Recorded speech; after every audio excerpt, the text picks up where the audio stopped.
Parliament نے اپنی رائے کا اظہار کر دیا ہے اور پھر پارلیمنٹ تو ابھی بل بھی پاس کر دیا ہے.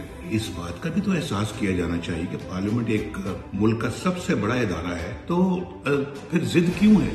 کیوں اصرار کیا جا رہا ہے کہ یہ 3 ججز ہی جو ہے وہ بینچ پہ رہیں گے؟ سپریم کورٹ میں بہت سارے ماشاءاللہ جج صاحبان ہیں، تو صرف یہ 3 کیوں؟ اسی قسم کا بینچ بنا تھا جس نے پاکستان کو آج اس جگہ پہ لا کھڑا کیا ہے. آپ ذرا اس کا تھوڑا سا موازنہ کر لیں. 2017 میں جب نواز شریف پاکستان کا وزیر اعظم تھا تو کس طرح کے حالات تھے ملک کے اندر، اور آج 2017 کے بعد کیا حالات درپیش ہے پاکستان میں. میری قوم کے لوگوں، دیکھو، اپنی آنکھیں کھولو. یہ آپ کے ساتھ بڑا گھناؤنا مذاق ہو رہا ہے.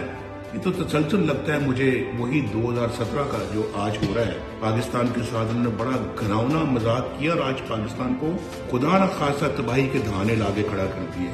انہی بینچز کے فیصلوں نے جو کر سکتے ہو کرنا چاہیے. آپ کو کھڑے ہو جائیں. آپ اپنا جو ہے نا وہ ایسے لوگوں کے خلاف جو پاکستان کو تباہی کے کنارے پہنچانا چاہتے ہیں.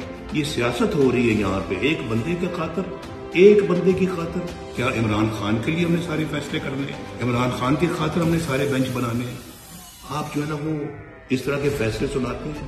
اس پہ سو موٹو نہیں بنتا کہ بھی نواز شریف کے ساتھ ناانصافی ہوئی تھی، نواز شریف کے خلاف غلط فیصلہ سنایا گیا تھا.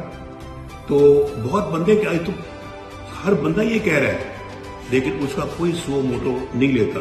اتنی اچھی قوم کو کیا بیکاری بنا دیا.